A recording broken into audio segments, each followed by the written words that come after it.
صلى الله عليه وسلم لا عيش الا عيش الاخره. وبه قال حدثنا مكي بن ابراهيم قال ابو عبد الله بن سعيد هو ابن ابي هند عن ابن عباس رضي الله عنه قال قال صلى الله عليه وسلم نعمتان مغبون فيهما كثير من الناس الصحه والفراغ. وقال العباس العنبري قال حدثنا صفوان بن عيسى عن عبد الله بن سعيد بن ابي هند عن ابي سمعت بن عباس رضي الله عنه عن صلى الله عليه وسلم مثله. وبه قال حدثني محمد بن قال حدثنا بندر قال حدثنا شعبة عن معاذ بن كرة عن انس رضي الله عنه صلى الله عليه وسلم قال اللهم لا عيش الا عيش الاخره فاصلح الانصار والمهاجر. وبه قال حدثنا احمد بن مقدامي قال حدثنا خديج بن سليمان قال حدثنا ابو حازم قال حدثنا سهل بن سعد السعدي رضي الله عنه قال كنا مع صلى الله عليه وسلم خندق وهو يحفر ونحن ننتقل التراب وبصر بنا فقال اللهم لا عيش الا عيش আখিরাতি লা আইশা ইল্লা আইশুল আখিরাতি তা আছে আমাদের এখানে ফাকফিল আনসার আল মুহাজিরা শের তো এটা দেখেন কিতাবুর রিকাক এটা রাকিকুনের জবা রিক্কাতুন থেকে এটা মুশতাক হয়েছে। এই শিরোনামে আপনারা মিশকাত শরীফের মধ্যেও একটা এই কিতাব পড়ে আসছেন, কিতাবুর রিকাক নামে গেছে না ওখানে নাকি নাম কিতাবুল আদাব নামে গেছে কে জানে, রিকাক নামে মনে গেছে, হ্যাঁ কিতাবুর রিকাক নামে মনে গেছে সম্ভবত। তো এটা হাদিসের অধ্যায়সমূহের মধ্যে একটা অন্যতম অধ্যায়। মুস্তাকিল এই নামে অনেক রিসালাও আমাদের পূর্ববর্তী সালাফগণ লিখে গিয়েছেন, বাংলা ভাষায়, উর্দু ভাষা, আরবি ভাষায়, বিভিন্ন ভাষায়। মূলত কিতাব ও রিকাকের মধ্যে নবী সাল্লাল্লাহু আলাইহি ওয়াসাল্লামের ওই হাদিসগুলোই আনা হয় যে হাদিসগুলোর মাধ্যমে বান্দার দিল আখিরাতমুখী হয়, দিলের মধ্যে দুনিয়ার মহব্বত যেটা জমে আছে ওটা পরিষ্কার হয়, আল্লাহ তাআলার প্রতি ভালোবাসা সৃষ্টি হয় এবং দুনিয়ার হেকারাত, দুনিয়ার তুচ্ছতা। এই জন্য আমাদের বুজুর্গানে দিন আকাবির ওলামায়ে দেওবন্দ ওনারা আমাদেরকে বলে থাকেন যে মাঝে মাঝে যারা হাদিসের কিতাব পড়েন তাদের জন্য, যারা হাদিসের কিতাব পড়ান না বা হাদিসের কিতাব পড়ানোর জিম্মাদারিতে নাই তাদের জন্য মাঝে মাঝে এই কিতাব রিকাকটাকে বের করে মোতলা করা, পাঠ করা। গত কয়েক বছর আগে বোধ হয় আমাদের শেখুল হাদিস যিনি আছেন আমাদের জামিয়ার মুরব্বী হজরত মৌলানা মাহবুবুল হক কাসিমি সাহেবের মাদ্রাসা থেকে আর রিকাক নামে একটা বইও বের হয়েছে, সম্ভবত বাজারে পাওয়া যায় কিনা আমার জানা নেই। হুজুর আমাকে একটু হাদিয়া করছিল, আমার পাশে আছে। তো ওইখানে এই বাবের মধ্যে যে সমস্ত হাদিসগুলো আছে এগুলোকে বাংলা ভাষায় জমা করছে। তো বাংলা ভাষাভাষীদের কাছে হাদিসগুলো পৌঁছানো দরকার। দুনিয়ার মধ্যে দুনিয়ার আলোচনা অনেক বেড়ে গেছে, দুনিয়ার রগবত মানুষের মধ্যে এটা সৃষ্টিগত হবে, আল্লাহ তাআলা দিয়ে দিছে। দুনিয়ার আকর্ষণ, দুনিয়ার মহব্বত, এটা দুনিয়ার মধ্যে আসার পর থেকেই মানুষের মধ্যে এটা আল্লাহ তাআলা ফিতরতান দিয়ে দিয়েছে। তো ওই দুনিয়ার মহব্বতকে ছাপিয়ে আল্লাহর মহব্বতকে ওইখানে বসানোটা, এটাই হলো প্রিয় নবী সাল্লাল্লাহু আলাইহি ওয়াসাল্লাম এবং সমস্ত আম্বিয়া আলাইহিস সালামের জিম্মাদারি ছিল যে আল্লাহর বান্দাদেরকে আল্লাহর সাথে তাআল্লুক করা, আল্লাহর সাথে সম্পর্ক করা, এটাই তাদের জিম্মাদারি ছিল এবং তাদের ওয়ারিস হিসেবে উলামায়ে কেরামের জিম্মাদারি। কিন্তু পরিতাপের বিষয় হলো যে যুগের বিবর্তনে উলামায়ে কেরামরাই নিজেরা এখন মালের প্রতি তাদের আকর্ষণ বেড়ে গেছে, দুনিয়ার প্রতি তাদের মহব্বত বেড়ে গেছে এবং তারা দুনিয়ার এই নাজ ও নিয়ামতের মধ্যে এই জীবনযাপন করাটাকে নিজেদের জন্য অনেকেই সৌভাগ্যের কারণ মনে করতেছে। অথচ রাসূলুল্লাহ সাল্লাল্লাহু আলাইহি ওয়াসাল্লামের সিরাত দেখলে বোঝা যায় যে রাসূলুল্লাহ সাল্লাল্লাহু আলাইহি ওয়াসাল্লামের সামনে আল্লাহ রাব্বুল আলামিন পুরা দুনিয়াকে খুলে দিয়েছিলেন। আপনারা পড়ছেন হাদিসের কিতাবের মধ্যে যে রাসূলুল্লাহ সাল্লাল্লাহু আলাইহি ওয়াসাল্লামকে আল্লাহ তাআলা একেবারে ওহুদ পাহাড়কে জাহাব স্বর্ণ রূপান্তরিত করার অফার দিয়েছিলেন। আল্লাহ রাসূল বলছেন সাল্লাল্লাহু আলাইহি ওয়াসাল্লাম জবাব দিয়েছেন যে আমি একবেলা ক্ষুধার্ত থাকা আর একদিন কি করা খাওয়ার অবস্থা থাকা, এটাই আমি পছন্দ করি। তো প্রিয় নবী সাল্লাল্লাহু আলাইহি ওয়াসাল্লামের ওই যে পেটের মধ্যে পাথর বাঁধার যে সুন্নতটা, এটা যদি ওয়ারিশ হিসেবে উলামায়ে কেরামরাই ধারণ করতে না পারে, তাহলে এই সুন্নতটা কারা ধারণ করবে? হযরত ওমর রাদিয়াল্লাহু তাআলা আনহু রাসূলুল্লাহ সাল্লাল্লাহু আলাইহি ওয়াসাল্লামের ঘরে প্রবেশ করে দেখলেন যে রাসূলুল্লাহ সাল্লাল্লাহু আলাইহি ওয়াসাল্লামের দাগ পিঠের মধ্যে চাটাইয়ের দাগগুলো পড়ে গেছে।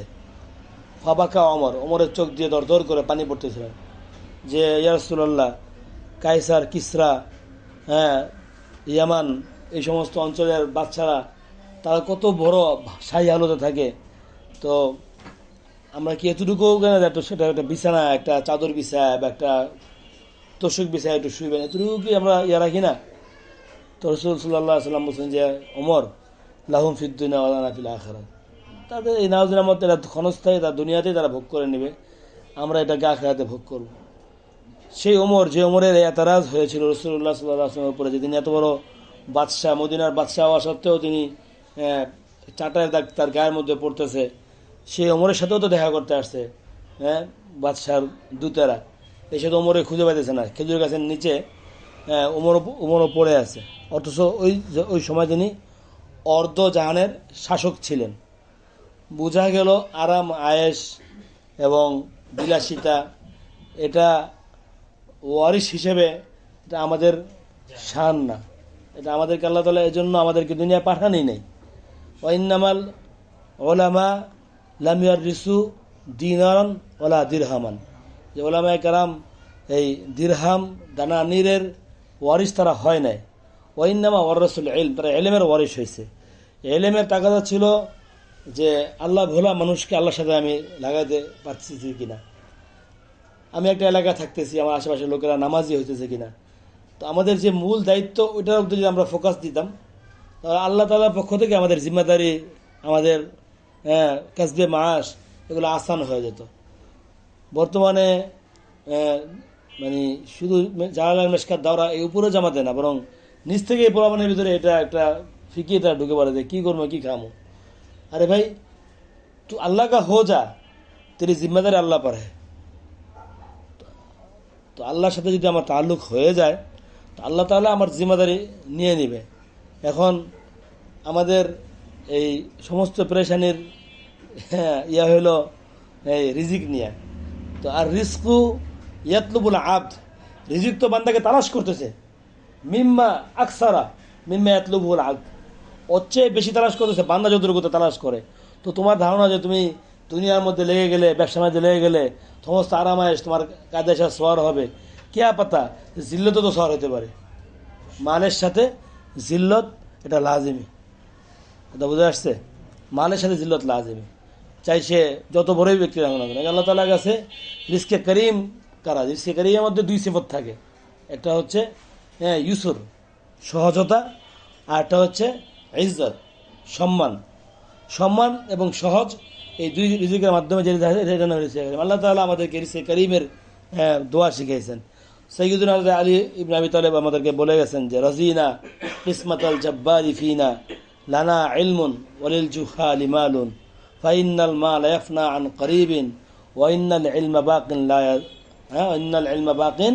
লা ইয়াজাল, ইলম কখনো জায়েল হবে না। এজন্য আমাদেরকে এই কিতাব রিকাকটাকে খুব বেশি বেশি মোতালা করতে হবে। আমাদের সরতাজ হজরত থানবী রহমতুল্লাহ আলাইহি আমাদেরকে একথা বলে গেছেন যে যেই উম্মতের, খেয়াল করেন, যেই উম্মতের আলেমরা যত মালদার হবে, ওই উম্মত তত গুমরাহির মধ্যে হাবুডুবু খাবে। বোঝা গেল? এই যে আলেমদের জন্য মালদারি, এটা আলেমদের জিনত না। আলেমদের জিনত তো ফকর ফাঁকা। হ্যাঁ, তার অর্থ এই না যে সে অন্য কাছে হাত পাতবে। সুফিয়ান সৌরির কথা আছে যে লাউলা হাদিহি দানানি, যদি দানানি আমাদের না থাকতো, লাতামান্দালা আল মুলুক, লাতামান্দালনা আল মুলুক, যে বাচ্চারা আমাদেরকে রুমালের মতো, টিস্টুর মতো ব্যবহার করতো। তো তার অর্থ এই যে পর্যাপ্ত বা জরুরত পূরণ হয় এতটুকু মাল তো অবশ্যই আমাদের দরকার। কিন্তু আমি যেটা বলতেছিলাম সেটা হলো বিলাসিতা, উচ্চ আশা, হ্যাঁ, আমাদেরকে খুব ভালো খেতে হবে, ভালো পড়তে হবে, ভালো থাকতে হবে, হ্যাঁ, এসিতে থাকতে হবে, গাড়িতেই চড়তে হবে।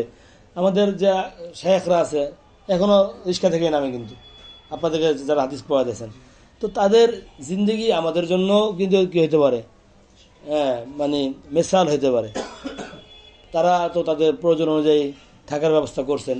ইসমাইল বৈশাখের নিজস্ব বাড়ি আছেন, মাহমুদুল কাসিম সাহেবের বাড়ি আছেন, কিন্তু ওনারা ওই যতটুকু না হলেন অতটুকুর উপরে সীমিত হয়েছেন, বেশি বাড়ানোর ফিকিরও করেন নাই।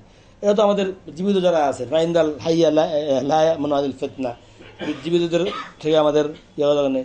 আমাদের মরে যাওয়া একেবারে দিকে দেখেন, হজরত জুনায়েদ বাবুনগরী, ওনার বাড়িটা তো আপনারা এখনও দেখতেছেন, এখনও পর্যন্ত ওনার টিনের বাসা। তো সরকারি সারা বাংলাদেশের লোক তাকে এক নামে চিনে, একটাকে হাসিনার মতো একটা রাষ্ট্রপ্রধান, সেও তার ভয়ে ভীত থাকতো। তো কিসের ভয় ছিল এগুলো? এলেমের ভয়, এলেমের রব। তো রাসূলুল্লাহ সাল্লাল্লাহু আলাইহি সাল্লাম ওই জিনিসগুলো আমাদের সামনে তুলে ধরছেন। ইমাম বুখারী রহমতুল্লাহ আলাইহি এই কিতাব লেখাকে শুরুতে রাসূলুল্লাহ সাল্লাল্লাহু আলাইহি সাল্লামের ওই হাদিসের টুকরোকে তিনি তরজমাতুল বাব বানাইছেন, যে বাবু কওলিন নবী সাল্লাল্লাহু আলাইহি সাল্লাম লা আয়েশা ইল্লা আয়েশুল আখিরা। আয়েশ বলে আমরা আয়েশই জীবন, তা আয়েশ তো হলো আখিরাতের আয়েশ। তুমি যদি আয়েশ চাও तो जिंदगी तो कौन सी जिंदगी है? आखिरत जिंदगी। ये जिंदगी नहीं चाहिए हमें। আমাদের দাদা উস্তাদ এবং আমাদের, আমি নিজেও ওনার কাছে পড়ছি, আমাদের শেখ মুর্শিদ, আমাদের উস্তাদ মোহতারাম হযরত মাওলানা সৈয়দ মুফতি মোহাম্মদ সালমান মনসুরপুরি সাহেবের আব্বা কারি ওসমান মনসুরপুরি। তোমরা হয়তো দেখো না, উনি বাংলাদেশে আগে আসতেন, এই তোমাদের বড় হওয়ার পরে উনি আসেন, তেমন একটা আসেন নাই, কমজোর হয়ে গেছিলেন, আসতেন না। উনি ইন্তেকাল করছেন রহমাহুল্লাহ তাআলা, করোনার সময়টা ইন্তেকাল করছে, জুমার দিন ইন্তেকাল করছে, জুমার নামাজের আইনে মুহূর্তে। তো উনি হোসেন আহমদ মাদানী রহমতুল্লাহ আলাইহির মেয়ের জামাই ছিলেন। হোসেন আহমদ মাদানী রহমতুল্লাহ আলাইহি তার আদরের মেয়েকে ওনার কাছে দিয়েছিল। তাওরুম দেওয়ানদের দীর্ঘদিনের ভাইস প্রিন্সিপাল ছিলেন।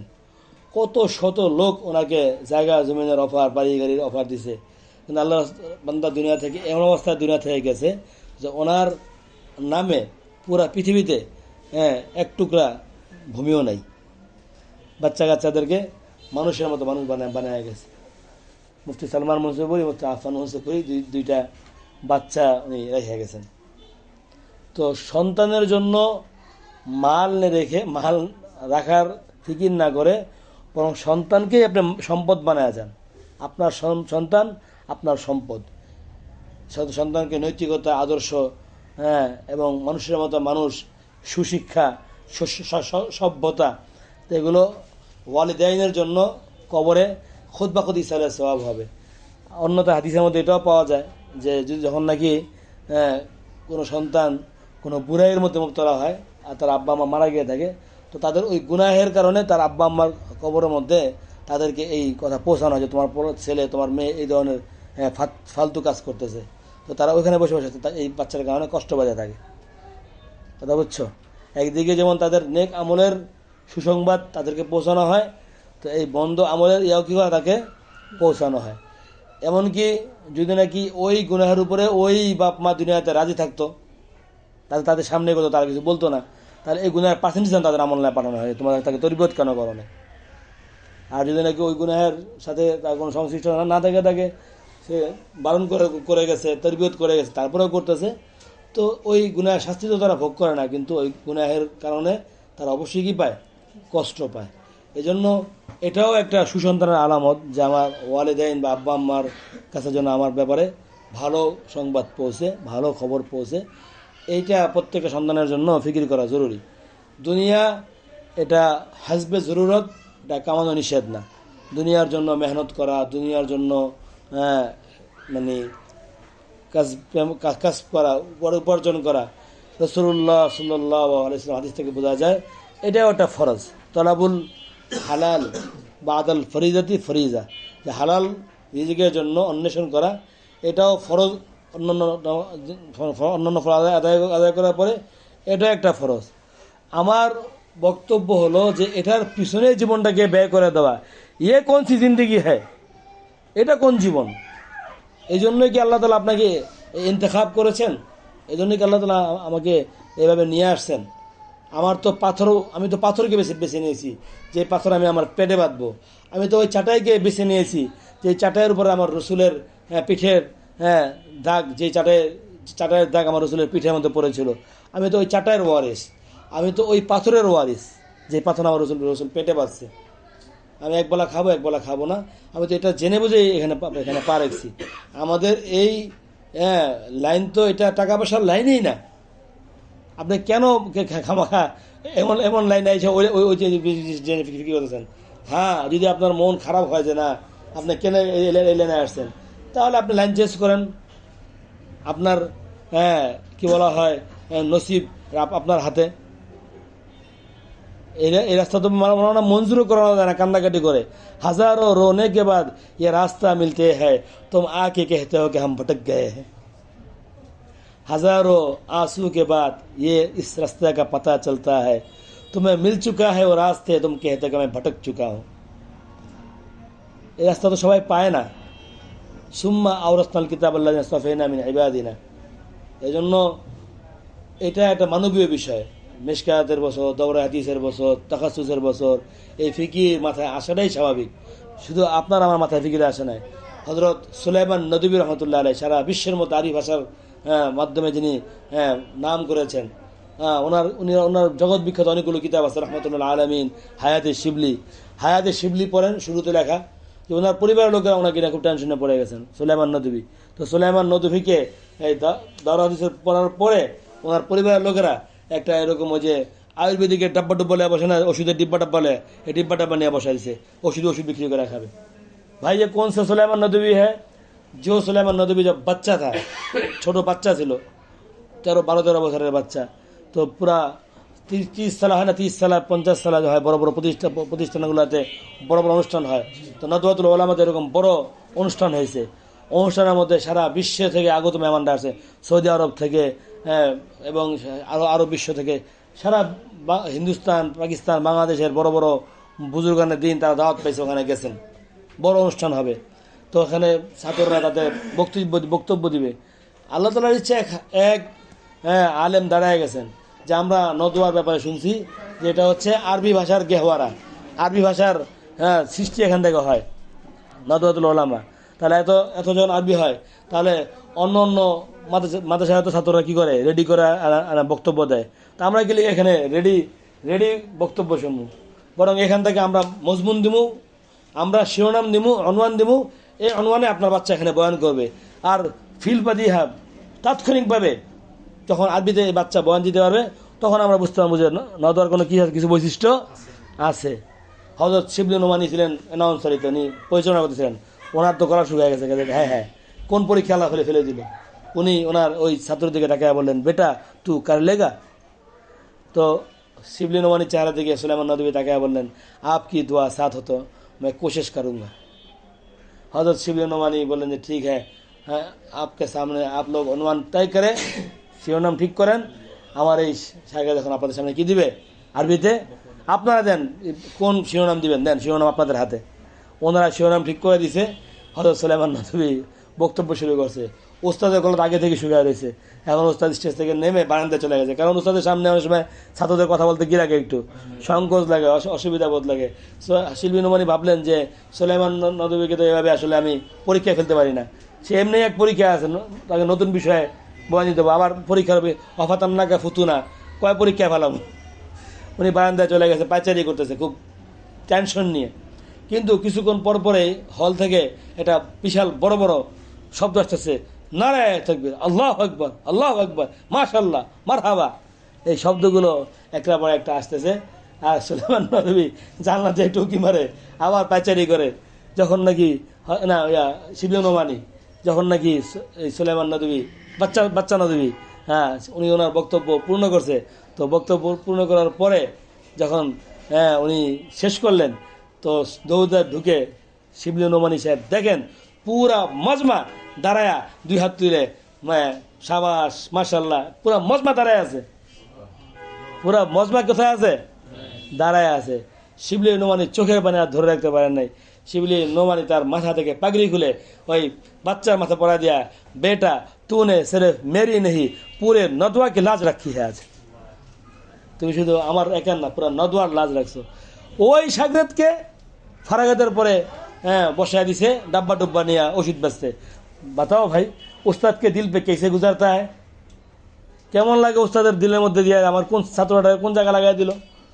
হযরত শিবলি নোমানী সাহেব তার পরিবারকে চিঠি লিখলেন যে এই ওষুধপত্র বিক্রি করে মাসে কয় টাকা কামায়, ওর খাবার দাবার পোশাকাদি মিলে কয় টাকা আপনাদের লাগে, একটা হিসাব আমাকে দেন।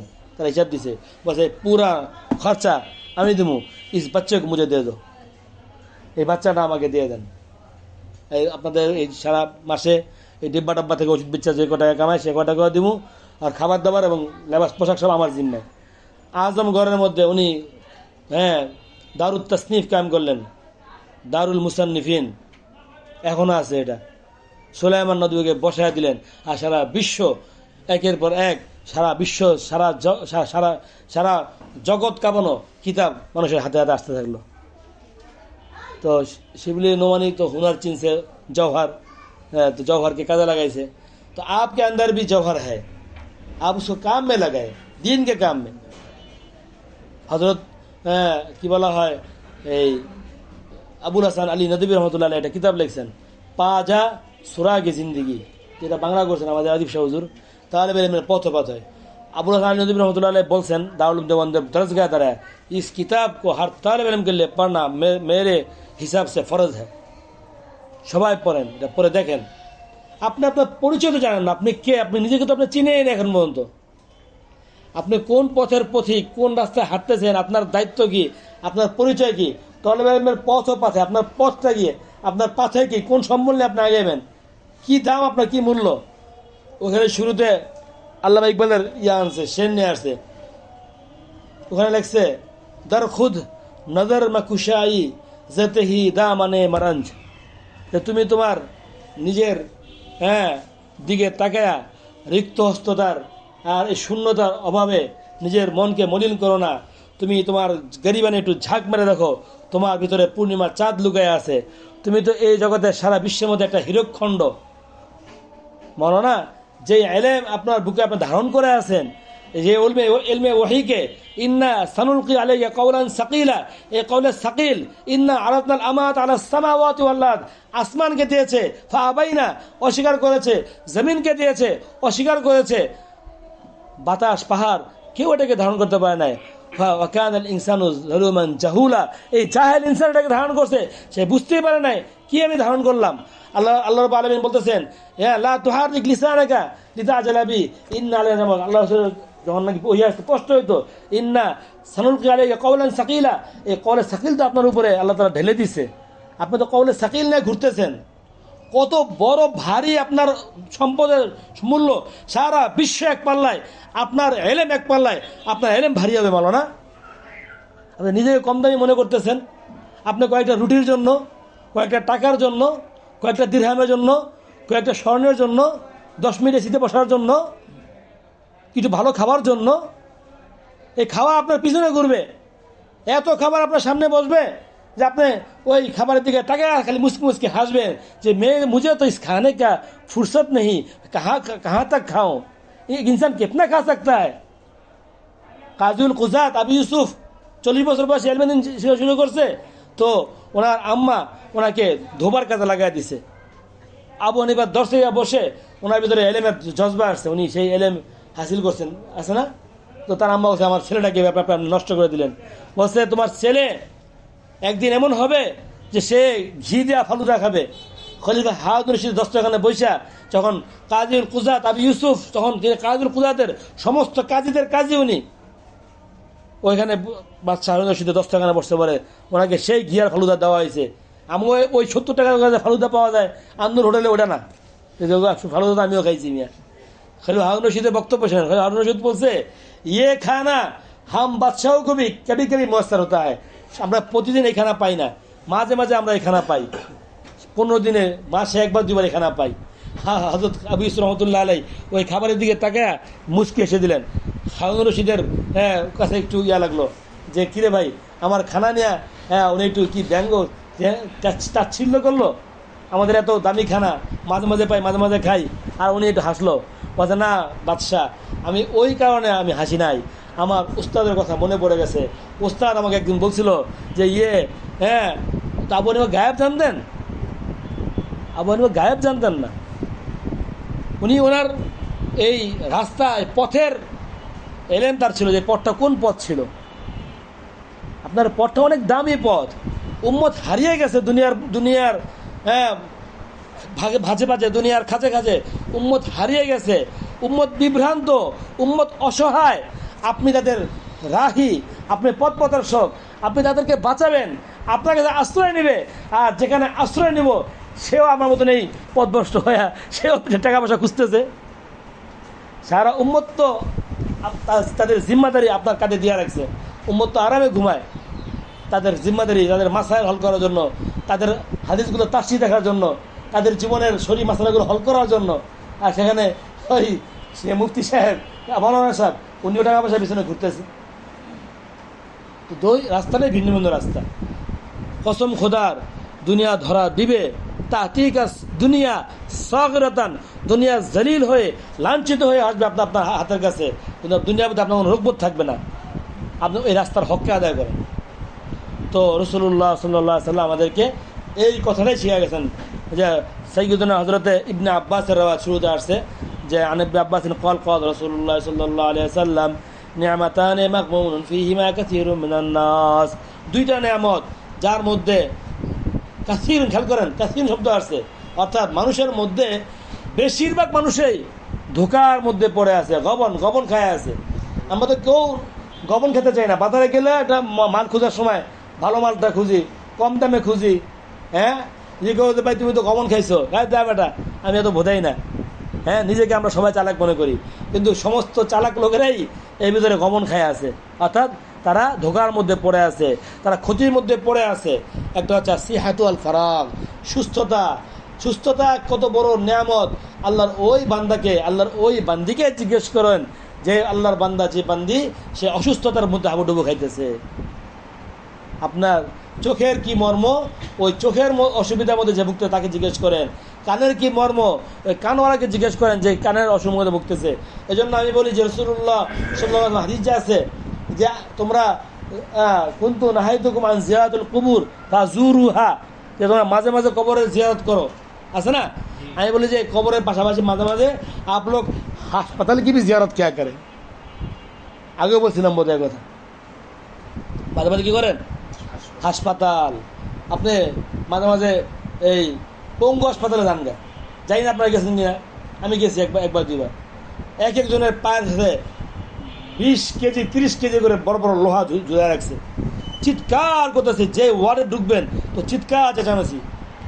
শুক্রবার দিন 2-3 জন মিলে বিভিন্ন বিনোদনের জায়গায় না গিয়ে মাঝে মাঝে একটু হাসপাতালও যান, শুধু আমরা একটু রুগী দেখতে আসছি, দোয়া করে দেবো, ওরাও খুশি হইব। এবার রুগীর সামনে দোয়া পড়েন, তার তো চোখ দিয়ে দর করে পানি পড়তেছে। আমি একবার গেছিলাম শিক্ষা মেডিকেলে একজন রুগী দেখতে, তো ওয়ার্ডের সবার সামনে গিয়ে ওই যা আছেন আসাদুল্লাহ আদিম দোয়া পড়ছি। এরপরে সমস্ত রুগীদেরকে নিয়ে আবার মুনাজাত করছি। বিশ্বাস করেন রুগীরা অসুস্থ পিছনে রয়েছে, সব দাঁড়ায় গেছে আসার সময়। তো ও তো হ্যাঁ, লোক তো তৈয়ার হয় আপকো দাস্তান শুননে কে লিয়ে, হাম হি সো গায়ে দাস্তান कहते कहते। মানুষ তো আমাদেরকে ভালোবাসা দেওয়ার জন্য প্রস্তুত। আপনি মানুষকে দিন দেন, মানুষ দুনিয়া আপনার পায়ের নিচে এসে তারা রেখে দিবে। আপনি দেখেন না যে সমস্ত ডাক্তার সাহেবরা দিনদার হয়ে গেছে, তা আমাদের কাছে তারা ভিজিটই রাখে না। বলছি না এই ধরনের কথাবার্তা, ভিজিট রাখে না। দোকানদারে গেছি তো দোকানদার টাকা রাখে না, রিক্সাওয়ালা হচ্ছে রিক্সাওয়ালা ভাড়া রাখে না। কেন রাখে না আপনার কাছে তারা? এত কিছু আমাদের রাহবার তার কাছ থেকে আমরা দিন নিতেছি, তো আমাদের তার কাছ থেকে কেন নিই?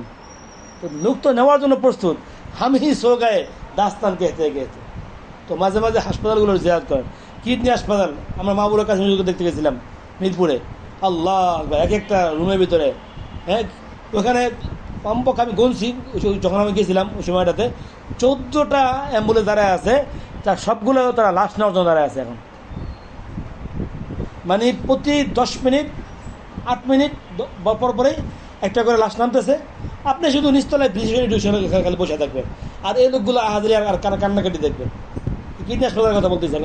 আমাদের গেছিলাম, আমি বেশিক্ষণ থাকিনি, 1 ঘন্টা ছিলাম হুজুরের এখানে। তো আমি 1 ঘন্টার ভিতরে বললাম না যে মানে 12-8-10টা তো হইবই, লাশগুলো করি নাই। অ্যাম্বুলেন্সগুলো গুনছি আর কি, লাশগুলো গুনমু। আমি তো সব সময় নিচে আমি উপরে গেছি, আবার নিচে আসছি, হুজুরের লোক একটু আলাপ করছি। কিছুক্ষণ পর পরে খালি চিৎকারের আওয়াজ শোনা যাচ্ছে, হ্যাঁ ওই যে লাশ বের করতেছে। তো এই লোকগুলো বুঝতেছে সুস্থতার কি আনন্দ কিডনি হাসপাতালে। এরপরে আপনি কলেজ গেটে একটা আছে তো সরোজ হাসপাতাল, এর পাশে আছে হচ্ছে হৃদরোগ ইনস্টিটিউট, এর পাশে এখানে এক লাইনে 4টা হাসপাতাল। এরপরে আছে হচ্ছে একটা কিডনির, এরপরে আছে হলো গিয়া মানসিক ইনস্টিটিউট একটা আছে, মানে যারা পাগল হয়ে যায় ওই হাসপাতালে একটু ঢুকেন কোনো একটা দিন, শুক্রবার দিন হোক বৃহস্পতিবার দিন হোক, যা ওখানে কাউকে বলেন আমি একটু হাসপাতাল ভিজিট করতে আসছি, হ্যাঁ অসুস্থতা নেয়ামত, আমি সুস্থতা নেয়ামতে আছি, দেখে যায় একটু, তারা আপনাকে সানন্দে নিয়ে যাবে, হাঁটাবে। দেখেন একেবারে সুস্থ সবল, তার চোখ ঠিক, মুখ ঠিক, হাত ঠিক, পা ঠিক, শুধু তার দেমাগের মধ্যে তার কাজ করে না। কত বড় বড় লোকের ছেলেরা ওখানে পড়ে আছে, হাসতেছে, গান গাইতেছে, ইংরেজিতে কথা বলতেছে। মহিলা ওয়ার্ডে গেলে কত ভালো ভালো ঘরের 3 বাচ্চার মা, 2 বাচ্চার মা, টেনশন করে, স্বামী থাকে বিদেশে, কত ধরনের মানুষের জীবনটা যে পেচিদা হয়ে আছে। আপনি খালি একটু একদিন খালি একটু দেখে আসেন, আপনার কাছে মনে হবে আমার আল্লাহ আমাকে কত বড় একটা আকল দান করছে।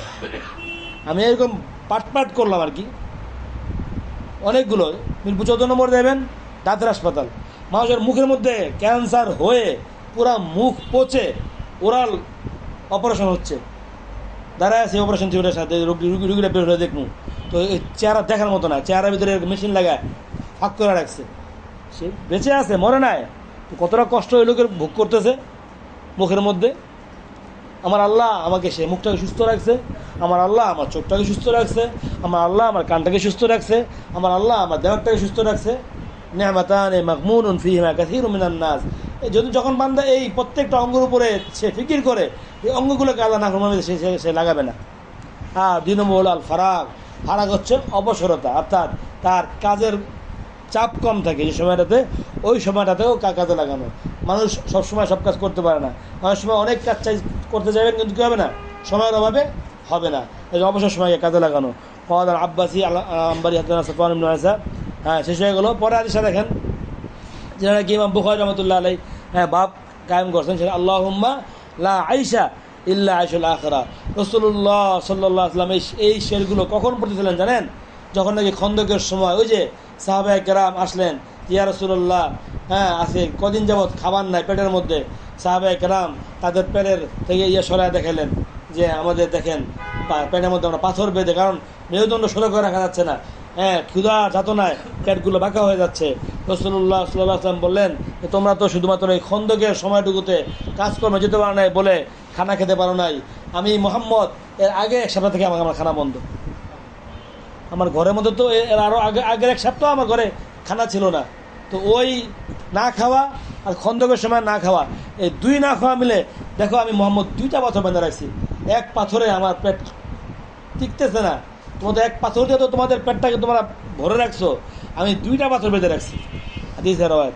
তখন সাহাবায়ে কেরামকে আল্লাহর রাসূল এই দুনিয়ার কষ্ট থেকে মন ফেরানোর জন্য বলছেন আল্লাহুম্মা লা আইশা ইল্লা আইশুল আখিরা, যে আল্লাহ আমরা দুনিয়ার কোনো রাজ নিয়ামত চাই না, আমরা তো শুধু আখিরাতের আয়েশ, আখিরাতের জীবনটাকে চাই। অতএব এখানে এই রাওয়ায়াতে আছে ফাসলিহ, অন্য রাওয়ায়াতে ফাগফির, যে আপনি এই আনসার মুহাজিরকে ক্ষমা করে দেন, অথবা তাদের সমস্ত আমলগুলোকে আপনি কি করে দেন, ইসলাহ করে দেন। এই পরের রাওয়ায়াতের মধ্যে এই শাহানুজুল্লাহ দেওয়া আছে কিছুটা, যে সাইয়্যিদুনা হযরতে সাহল ইবনে সাদ আস-সাঈদী বলেন যে কুন্না মা রাসূলিল্লাহ সাল্লাল্লাহু আলাইহি ওয়াসাল্লাম বিল খানদাকি ওয়া হুয়া ইয়াহফিরু, যে আমরা রাসূলুল্লাহ সাল্লাল্লাহু আলাইহি ওয়াসাল্লামের সাথে খন্দকের ওখানে ছিলাম। প্রিয় নবী সাল্লাল্লাহু আলাইহি ওয়াসাল্লাম খন্দক খুঁড়তেছিলেন। খন্দকের পরামর্শ দিছে হলো ওই হযরতে সালমান ফারসি রাদিয়াল্লাহু তাআলা আনহু, উনি তো পারস্যের ছিলেন, বাদশার ছেলে ছিলেন, তো উনি ওখানে যুদ্ধ সমর নীতি উনি দেখে আসছেন। এখন এই গজওয়াটা ছিল গজওয়া আহজাব, গজওয়া খন্দক এক নাম কি ছিল?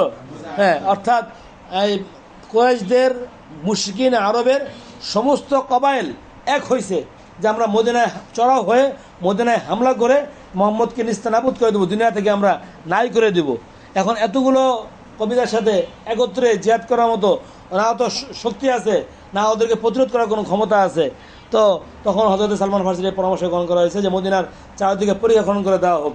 আমরা যে গেছিলাম আগ্রা ফোর্টে, অর্থাৎ ওই যে তাজমহল দেখতে, তো তাজমহলের তো কাছেই আরেকটা আছে আগ্রা দুর্গ।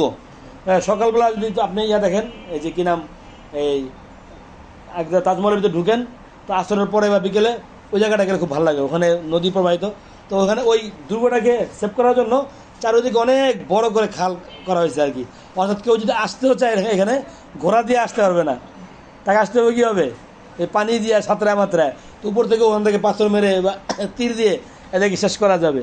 এইটা মানে আগের জমানার, পূর্ববর্তী জমানাগুলোর এই হেফাজতের একটা কিছু সিস্টেম ছিল। তো রাসূলুল্লাহ সাল্লাল্লাহু আলাইহি ওয়াসাল্লাম মদিনার হেফাজতের জন্য সাহাবায়ে কেরামকে নিয়ে তারা কী করতেছিলেন, এইভাবে খন্দক খুঁজতেছিলেন। তো খন্দক খোঁজা তো অত সহজ কাজ না। যারা খানিপিন্ন না, দেখেন না যারা এই যে এই কামলা খাটে, তো তারা কতগুলো করে ভাত খায়, তারপরে নামে কোদাল নিয়ে, তো এত কিছু খাবারই নেই পেটের মধ্যে।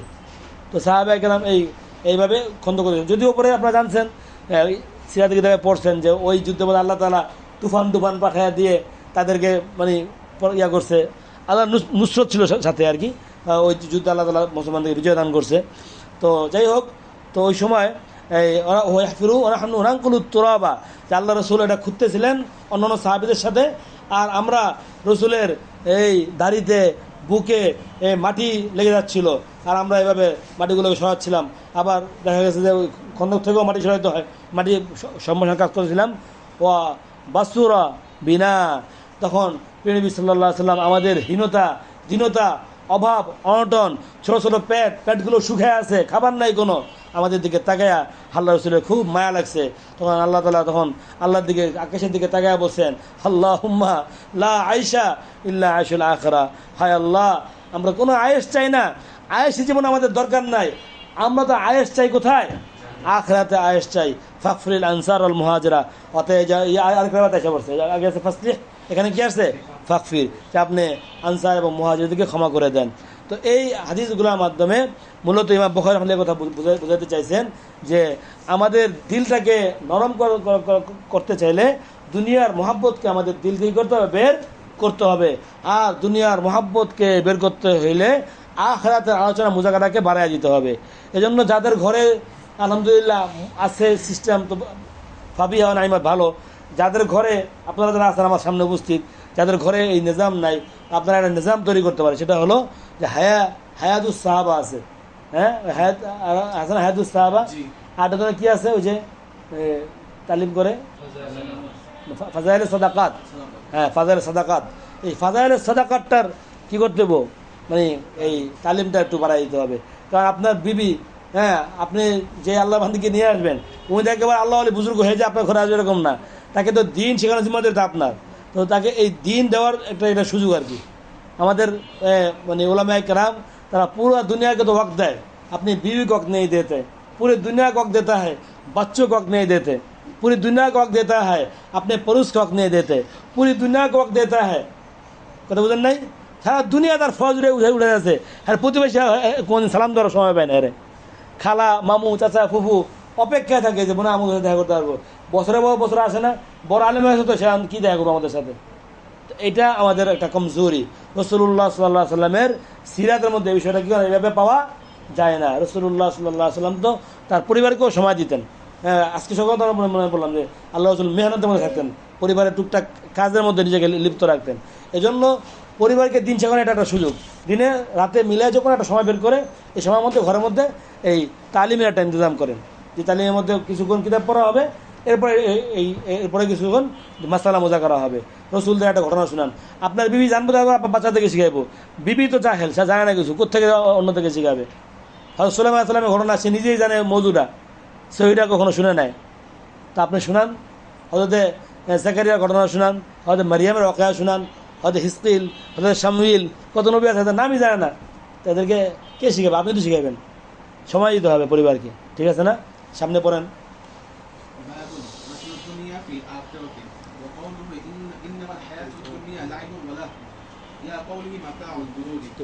একটা ফতুল মলিম, একটা যে আছে কাশফুল বাড়ি নিয়ে আসুন।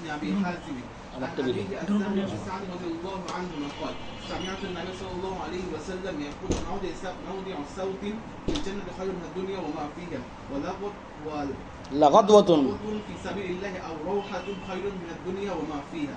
হ্যাঁ, এখানে হলো যে মাসালুদ দুনিয়া ফিল আখিরা, অর্থাৎ মানে দুনিয়ার দৃষ্টান্ত আখিরাতের মোকাবেলায় কেমন। তো বলতেছে যে দুনিয়াটা হচ্ছে মাতাউল গুরুর, ধোকার জায়গা। দুনিয়াটা কিসের জায়গা? ধোকার জায়গা। আমরা সব কিছুই বুঝি, কিন্তু এরপরেও আমাদেরকে মানে শয়তান এভাবে বুঝায় যে তোর তো অবশ্যই দরকার। কথা বুঝো নাই? আমার বোনের এখন 10তলা বাসা হয়েছে। গতকালকে মানে মোবাইলে স্ক্রিন করতে করতে ওনার এই 10তলা বিল্ডিংয়ের ছবি আমার ইয়াতে চলে আসছে আর কি, দেখলাম, তাকায় থাকলাম। তো তাকায় থাকা আমি একা চিন্তা করলাম যে এই 10তলা ভবনে কত লোক বসবাস করবে, কিন্তু আমার বোন তো আর এখন থাকতে পারবে না। 2019-এ উনি টিনশে থাকা অবস্থায় মরে গেছে। ওনারও তো আশা ছিল যে এখানে বড় ভবন হবে।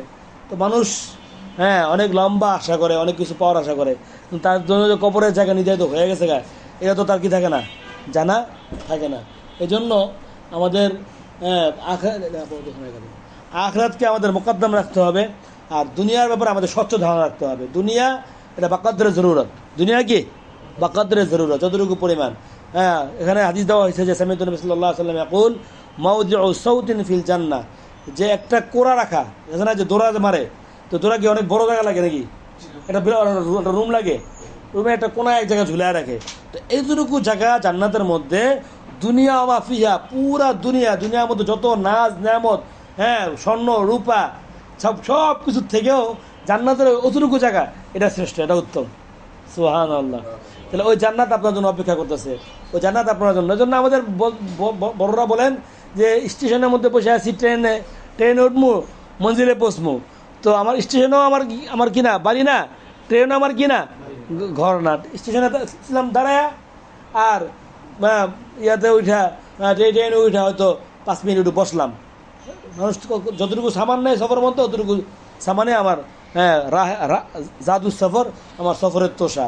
আমার মঞ্জিল তো আখিরাত, আমরা তো ওখান থেকে আসছি, ওটাই আমাদের আসল ঠিকানা। এটা বুঝছো কি না? হ্যাঁ, সামনে আগাও। باب قول النبي صلى الله عليه وسلم كن في الدنيا كأنك غريب أو عابر سبيل. وبه قال حدثنا علي بن عبد الله قال حدثنا محمود بن عبد الرحمن أبو المنصر الطفاوي عن سليمان بن عامش قال حدثني مجاهد بن عبد الله بن عمر رضي الله عنه قال أخذ رسول الله عليه وسلم بالمنكبين فقال كن في الدنيا كأنك غريب أو عابر سبيل. وكان ابن عمر رضي الله عنهما يقول إذا أمسيت فلا تنكر الصباح وإذا أصبحت فتنكر المساء وخذ من صحتك لمرضك ومن حياتك لموتك. হ্যাঁ, এখানে সাইয়্যিদুনা আব্দুল্লাহ ওমর থেকে রাওয়ায়াত আসছে যে রাসূলুল্লাহ সাল্লাল্লাহু আলাইহি ওয়াসাল্লাম করেছেন যে তিনি আমার এই আল্লাহ রাসূল সাল্লাল্লাহু আলাইহি ওয়াসাল্লাম কি ধরছে আমার এই যে কাঁধ, হ্যাঁ আসনা আখাযা মানকিবাইয়া, কি ধরছে আমার এই কাঁধ ধরছে, বলছে যে দুনিয়ার মধ্যে তুমি এইভাবে হয়ে যাও যেমন তুমি মুসাফির অথবা রাস্তায় চলা কি একজন পথিক। সাইয়্যিদুনা আব্দুল্লাহ ইবনে ওমর বলেন, যখন তুমি সন্ধ্যা করো তো তুমি সকালের অপেক্ষায় থেকো না, অর্থাৎ যে কাম করা এখনই করে নাও, যে নেক কাজ করার এটাই তোমার সুযোগ। আর যখন তুমি সকাল করো তো সন্ধ্যার কোনো কী করো না, অপেক্ষা করো না যে সন্ধ্যা পর্যন্ত আমার হবে, এটাই তোমার শেষ সময়। এবং নিজের সুস্থতা এবং নিজের অসুস্থতার জন্য তুমি কী করে নাও, সামানকে তুমি তৈরি করে নাও। হতে পারে যে অসুস্থতার সময় তুমি ইবাদতের হক আদায় করতে পারবে না, এই জন্য সুস্থতার সময়কে গনিমত মনে করে শেষ সাথে আমি উঠতে পারি, দেখো মানো না ঠান্ডা পানি ব্যবহার করতে পারি, সে সাথে উঠতে পারি, এটা আমার সুস্থতার নিয়ামত। এই নিয়ামতে সবসময় থাকবে এরকম না, এমন কোনো অসুখ আমার জীবনে চলে আসতে পারে যে সময় আমি ঠান্ডা পানি ব্যবহার করতে পারবো না, সেই সময় আমি সে সাথে উঠতে পারবো না। তো ওই সময়ের আগে আমি যেন কিছু আমার আমলের ভেতরে করে নিতে পারি, এবং জিন্দিগির মধ্যে মৃত্যুর সামানকে তুমি তৈরি করে নাও। তো এখানে মূলত রাসূলুল্লাহ সাল্লাল্লাহু আলাইহি ওয়াসাল্লাম আমাদেরকে মানে দুনিয়াকে একটা তাসবিহ দিছে আর কি। দুনিয়ার যে আমরা যারা দুনিয়া বসবাস করি তাদেরকে কী দিছে, তাসবিহ দিছে, তুলনা করছে ওই ব্যক্তির সাথে যে নাকি সফরে আছে অথবা রাস্তায় চলতেছে। তো তারা তো বড় কোনো বোঝা, বড় কোনো সামান নেয় না। সফরের মধ্যে আমরা চেষ্টা করি যে আমাদের সামানটা কী হয়, যত কম হয় বা যত হালকা হয় তত আমাদের সফর কী হবে, সহজ হবে। তো এই কথা বুঝে আমাদেরকে রাসূলুল্লাহ বুঝাইছেন যে দুনিয়াতে তোমার কম হওয়াটা এটা তোমার জন্য কোনো অকল্যাণ না, মানে তোমার জন্য কী ক্ষেত্রে বিশেষ কল্যাণ হতে পারে। আবু দারদা রাদিয়াল্লাহু তাআলা আনহুকে ওনার আহলিয়া উম্মু দারদা জিজ্ঞেস করছে আনসাররা তাদের ক্ষেতবাড়ি নিয়ে ব্যস্ত থাকে, মুহাজিরা তাদের ব্যবসা বাণিজ্য নিয়ে ব্যস্ত থাকে, তারা সবাই মাল কামানোর ব্যস্ত আছে, আপনাকে তো তেমন কিছু করতে দেখি না, আপনার কি মাল সম্বন্ধে দরকার নাই? তখন তিনি বলেন যে আরে উম্মু দারদা, আমি রাসূলুল্লাহ সাল্লাল্লাহু আলাইহি ওয়াসাল্লাম বলতে শুনেছি যে খয়রুন নাস খফিফুল হাজ, যার সাজ ও সামান কম হয় সেই সবচেয়ে কি তাড়াতাড়ি পুলসিরাত পার হবে। তুমি কি চাও না যে পুলসিরাতটা আমি তাড়াতাড়ি পার হতে পারি? তো মুদাদাকে হ্যাঁ ঠিক আছে, আমারও মাল সামানে তোমার কিনে দরকার নাই। পাহাড় পুলিশ আবুদের আহলিয়া কথা লেগছে ওনার ছেলে আবরার ভাই, তোমরা ইয়াতে আল কাউসার পত্রিকা খুললেই পাইবা যে উনি ওই যে বিয়ের সময় যে মেয়েদেরকে যে একটা কি দেয়, ট্যাং দেয়, এই ট্যাংটার মধ্যে উনি সারা জিন্দিগি ওনার কাপড় চুপুর করে বাস করে রেখে গেছে। কোনোদিন বলে না যে আমার একটা অড্রপ কিনে দেন, কোনোদিন বলে না যে আমাকে একটা আরএফএলের কত সুন্দর প্লাস্টিক অড্রপ পাওয়া যায়। হ্যাঁ, জীবনটা কাটাই দিছে পুরা এই অবস্থার মধ্যেই।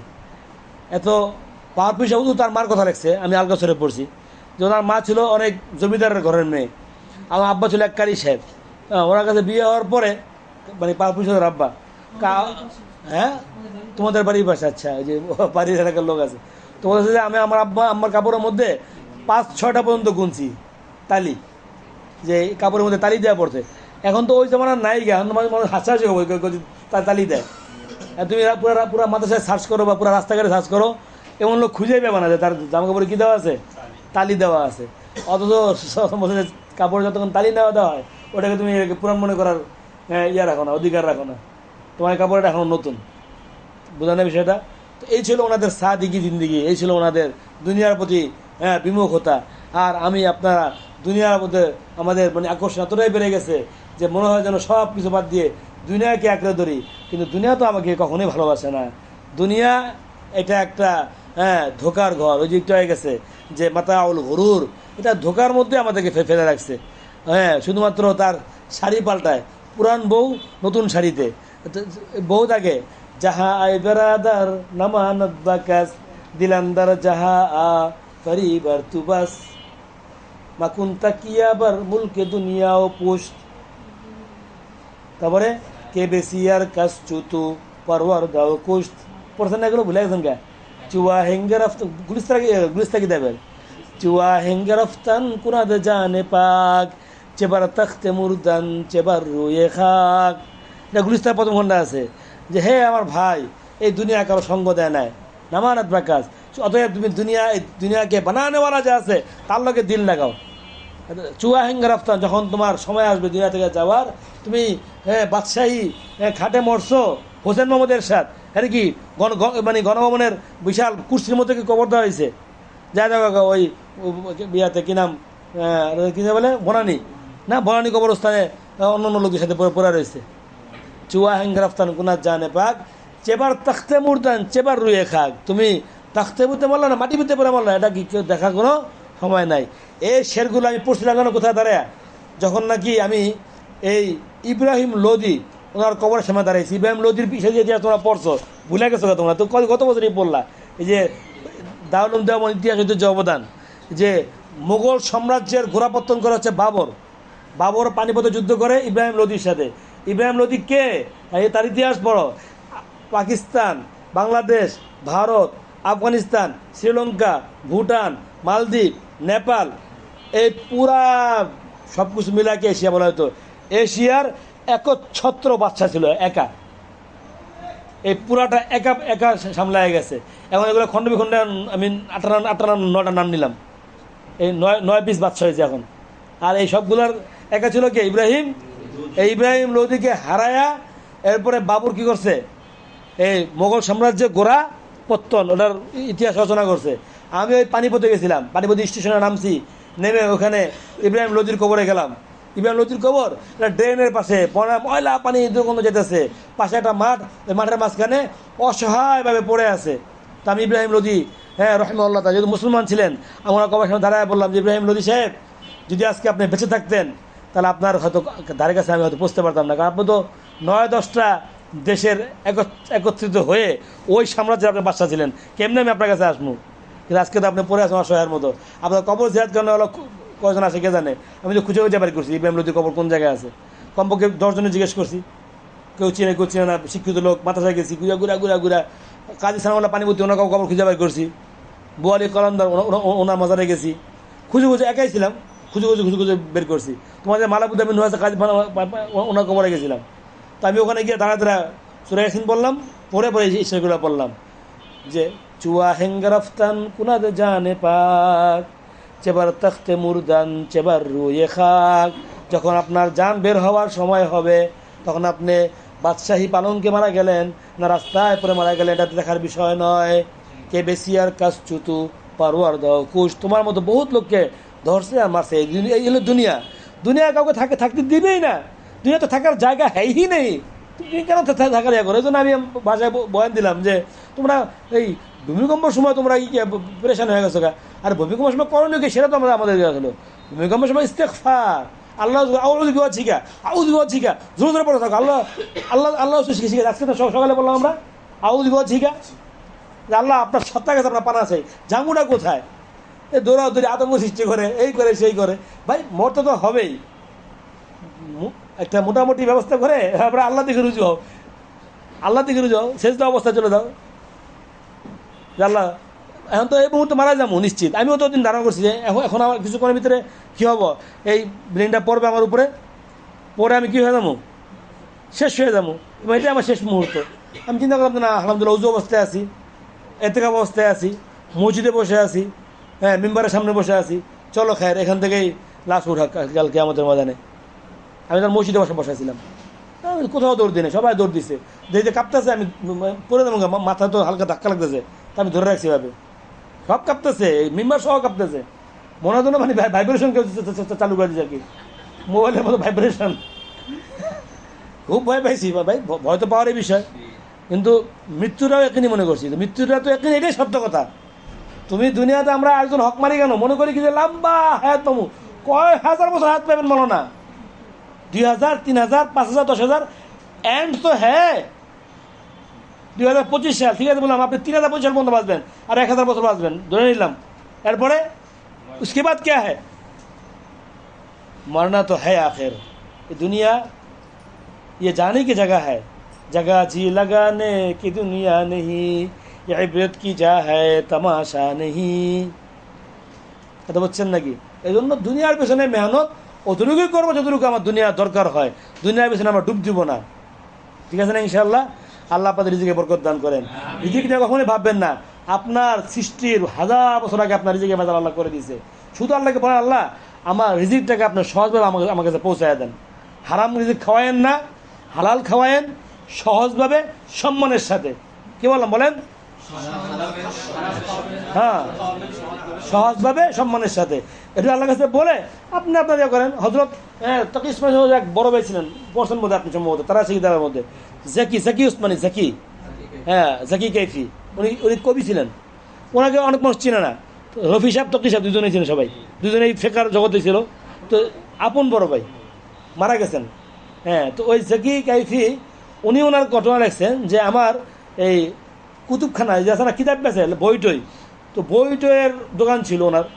তো প্রচণ্ড বৃষ্টি, মুষলধারে বৃষ্টি, ফজরের পর থেকে সারাদিন বৃষ্টি। তো উনি বৃষ্টি দিনে বইটইকে কিনবো, খাবার দাবার জরুরত মানুষ কিনবো। তো উনি বলছেন না ভাই, কে কিনবো না কিনবো এটা তো আমাকে কি না দেখতে বলা হয় না, আমরা বলছি অপ্ত কবিন ফাতে, তুমি কী করো আল্লাহর রিজিক তালাশ করো, আমি যা বসি, বেচা কেনা হলে না হলে উনি দেখবো, ওনার জিম্মাদারি। তো উনি 2 রাকাত নামাজ পড়ে এরপরে কী করছেন, শেখ মোশাক পরে দোকানে চলে গেছেন। উনি বললো যে কসম আল্লাহর, অন্য দিন যতটুকু বেচা কেনা হয় তার থেকে দ্বিগুণ বেচা কেনা ওই দিন হয়েছে, মানুষ হাঁটু পানি কোমর পানি ভেঙে ভেঙে যেমন ওই দিন বই কিনছে। আমি বুঝলাম না কি ফেরস্তা ছিল মানুষ ছিল, আমার জানা নেই। তো তুমি তোমার জালটাকে বিছাও, তোমার যতটুকু দরকার, কথা বোঝা আসছে, কিন্তু হাবুডুবু খাও না। খলিফা মামুনুর রশিদ আছে না, ওনার সামানে বড় ফাদার সাদাকাতে আছে, জানি না পড়ছে কিনা বা মোজাকারায় গেছে কিনা, উনি রাজমিস্ত্রি কাজ করতো একটা সময় গিয়ে। তো ওই 1.5 টাকা না 2 টাকা এই পরিমাণ কাজ হলে বাস উনি কাজ বন্ধ করে দিত না, আজকের দিনে কী হয়েছে গা, ব্যবস্থা হয়ে গেছে গা, বাকি সময় জিজ্ঞাসকার করুন। কিন্তু আমাদের অবস্থা কি, হালমিম মাজিদ और है और चाहिए या और के पीछे पड़ गए हम, और के पीछे पड़ने की जरूरत नहीं है। তুমি যতটুকু তোমার দরকার পড়ে দিনে খেদমত করো। তোমার মাধ্যমে একজন লোক সে আলিফ পাতা শিখলো, এটা তুমি কবর বসে তুমি সব ব্যাপারে ইয়াকিন করে বলো না। তুমি মসজিদে বারান্দায় বসে একজন লোককে তুমি সূরা ফাতিহা তাফসীর করে দাও, আমার ওস্তাদ মোহতারাম মুফতি সালাম যখন নাকি লেখাপড়া শেষ করে চলে আসি, তা আমাদের হজ বলতেছিল আর কি আমার দিকে তাকে যে দিন কি খেদমত কো মকসদ বানাও, খুদ বা খুদ চমক যাওগে, তোমার চমকান তুমি ভাইরাল হইবা, তো ধান্দা কথা কেন যাও किसी पेड़ के नीचे पेड़ जाओ, কোনো গাছের নিচে যা বসে পড়ো, और लोगों को दिन सिखाओ, वो মাদ্রাসা बन जाएगा इंशाल्लाह। হজরতের আমাদেরকে এইগুলোই শিখাইছে, দুনিয়ার পিছনে পড়ার দরকার নেই, পড়ো তুমি আল্লাহর পিছিয়ে পড়ো, যে দুনিয়া বানানোওয়ালা বুদ্ধিমান তো সেই। একবার ওই যে হাঙ্গর রশিদ বলছিল না যে যে জিনিসে হাত রাখবে না তার, হ্যাঁ ওই গোলাম মানি দেখে ওগুলো খেলায়, তো কেউ টাকার শরীরের হাত রাখছে, কেউ জহর মতি হীরা পান্না, ওই যে কালীবান্দি যাকে বেশি মহব্বত করে সে কোথায় হাত রাখছে, হাঙ্গর রশিদের মাথার উপরে হাত রেখে বসে রয়েছে। হ্যাঁ, তো সবাই বেকুব তো আজকে এই দিনটা মিস করলো, আজকের এই মহাপরটাও সে কী করলো, আমরা বেকুব মনে করি, ঠিকই বেকুব মনে করি। পরে সবাই তোমার কি, তুমি তো কিছু হাত দিল না, তোমরা কি হাত দিচ্ছ, টাকা কত দাম, সবগুলো মালিক কে, বাচ্চা কার নাই, কারও আছে, তার তো খাওয়ানো দেওয়ার শেষ নাই, সবগুলো আমি মালিক হলাম, বাচ্চার মালিক হয়েছে, তো বাচ্চার মাথায় হাত হয়েছে, আমি কার মালিক হইলাম, বাচ্চার মালিক হইলাম। তো বানানো वाला से दिल लगाओ, দিল লাগানো হয় তো উনকে সাথে দিল লাগাও। আর এই দিলের লাগানোতে হলে তোমার একজন তাসাউফের মেহনত করা দরকার। কিছু মেহনত করা দরকার তাসাউফের। কোনো আলেম, এ কথা তুমি লিখে রাখতে পারো, কোনো আলেম ততক্ষণ পর্যন্ত তার এলেমের কামাল পর্যন্ত পৌঁছতে পারে না যতক্ষণ পর্যন্ত তার জীবনে তাসাউফের মেহনত না থাকবে। কসম, এটা বড়দের কথা আমি নকল করলাম, আজকে সকালে পড়ছি কোন কিতাবে জানি। কোনো আলেম তার এলেমের কামাল পর্যন্ত পৌঁছতে পারবে না যতক্ষণ তার মধ্যে কি কিসে মেহনত না হবে, তাসাউফের মেহনত কি আলাদা কোনো জিনিস না। 10টা মানুষের সৃষ্টিগতভাবে আল্লাহ তাআলা একটা বদ গুণ দিয়া পাঠাইছে, ওই বদ গুণটা তার থেকে ইজালা কমায়া ওখানে 10টা ভালো গুণ বসায় দিতে হবে, এর নামে তাসাউফ। এমন কিছু না যেটা বাইরে থেকে আলাদা কিছু, এটা নতুন কোনো এলমুল বালাগাতের মতো, বিহা এলমুল মাহানি এরকম মুখস্থ করতে হবে। আর ভাই কতগুলো কিতাব পড়লাম আমার তাসাউফ করবে, কী কোনো আর কার কত পড়বো, কোনো পড়াপড়ি নাই, শুধু আল্লাহর সাথে মারিয়া করা, দিলকে সাফাই করা। আমাদের দিলটা ভিতরে ঝম্প পড়ে গেছে গা, গুনাহ করতে করতে এটাকে চালাইতে হবে আর কি, জানা পরিষ্কার আল্লাহ ইল্লাল্লাহ ইল্লাল্লাহ চলবে, এটা করতে হবে। এই ঘুরতে ঘুরতে ঘুরতে ঘুরতে এটা নুরানিয়াত আসবে। নুরানিয়াত আসবে এরকম যে আপনি এখন কিতাবের দিকে তাকাইবেন তো আপনার সামনে আল্লাহ মা আল্লাহ আলাম, সে যা জানতো না সব তার সামনে খুলে গেছে। মনে আপনার জীবনে তাফতাদানির থেকে উজ্জ্বল হবে ইনশাল্লাহ। তাফতাদানিকে তো আল্লাহ রাসূল ডাকছিল না স্বপ্নের মধ্যে, তো যায় না, তো আবু বকর আসে যায় না, ওমর আসা যায় না, পরে আরে আল্লাহ রসুল মানে আরে আল্লাহ রসুল উঠে তোর দিচ্ছে, সাদ তোমাকে ডাকতেছি তুমি আসো না, গেলে আপনি আসেন বুঝতে পারি না, আমি আমার তো সবক গেতাম, আমি সবক নিয়ে পড়ে আসলাম, কাহা করো মুখে দিয়ে দিচ্ছে। তো মুখতার মানি মতো কিতাব লেখছে, বুঝতে গেলো মাথা মাথা চান্দু কিন্তু গরম হয়ে যায়, যে কটা লেখছে তো লেখছে করা হবে। সরাকাত লেখছে, সরাকাত দনি লেখছে, তো যা লেখছে তো লেখছেই, মানে যা লেখছে সব হাড্ডি আর কি, মানে এটা কি চাবা চুবা এটা গুড়া করা যায় না, কি জেন আল্লাহ খুলে দিছে। তো তোমার জেহেনের মালিক কে? আল্লাহ। তোমার দেহের মালিক আল্লাহ, আল্লাহ তোমাকে দিবে ইনশাল্লাহ, কিন্তু ওই লাইনে তো আমাকে হাঁটতে হবে। সামনে আগান মনে না فمن زحزح عن النار وأدخل الجنة فقد فاز وما الحياة الدنيا إلا متاع الغرور ذرهم يأكلهم ويتمتعوا ويلزمهم الأمل فسوف يعلمون. وقال علي احتاج الدنيا مدبرة واحتاج الآخرة مقبلة ولكل واحد منهما بنون فكانوا من أبناء الآخرة ولا تكونوا من أبناء الدنيا فإن اليوم عمل ولا حساب وغدا حساب ولا عمل بمزحزحه بمباعده. আয়াতের মধ্যে যে বিমুজাহজিহি আছে এটার তর্জমা করলেন আর কি। মূলত এখানে ইমাম বুখারী রহমতুল্লাহ আলাই এই আমাল বাবুন ফিল আমাল ও তুলিহি, আশা এবং তার দীর্ঘতার বয়ান। তো আমল বলা হয় মানুষের আশাকে, ইনসানি মানুষের দুনিয়ার মধ্যে মানে লম্বা লম্বা আশা নিয়ে থাকে। তো মূলত ইমাম বুখারী রহমতুল্লাহ আলাই এই লম্বা আশার হাকিকতটা কি, হাকিকতটাকে তুলে ধরছেন যে ভাই লম্বা আশার শেষ তো হলো কিয়ামত, আশার শেষ কি কিয়ামত। অতএব ফামান যুহজিহা আনিন নার, যাকে জাহান্নাম থেকে বাঁচানো হয়েছে, ওয়াদখিলাল জান্নাহ ফাকাদ ফাজ ওয়ামাল হায়াতুদ দুনিয়া ইল্লা মাতাউল গুরুর। তো গুরুর এটা মাজদার গররায়ে গুরু থেকে হ্যাঁ ধোকা দেওয়া, অথবা গরুরটা একটা গারুনের জমা। এটা কিসের জমা? গারুন। গারুন অর্থই হলো মানে এটা মাতা মাত্তা বিহি। হ্যাঁ, তো এখানে অথবা কেউ কেউ বলছে যে ঘুরুর শব্দ অর্থ হইল মানে খরিদি বা বেচে বেচে জানে বলি এটা জিনিস যেটা নাকি কাবেল ইন্তেফা। তো মাতাউল ঘুরুর এটা এমন জিনিস যেটা নাকি শুধু সামান্য সাধারণ মানুষ কি করে ব্যবহার করে। এটা হ্যাঁ মানে এমন কিছু কোনো জিনিস না যেটা স্থায়ীভাবে থাকবে, এটা স্থায়ীভাবে থাকার মতো কোনো কিনা জিনিস না। এটার পিছনে অতটুকুই আশা করা দরকার যতটুকু দ্বারা এটার কাজ কি হয়ে যায়, পূরণ হয়ে যায়।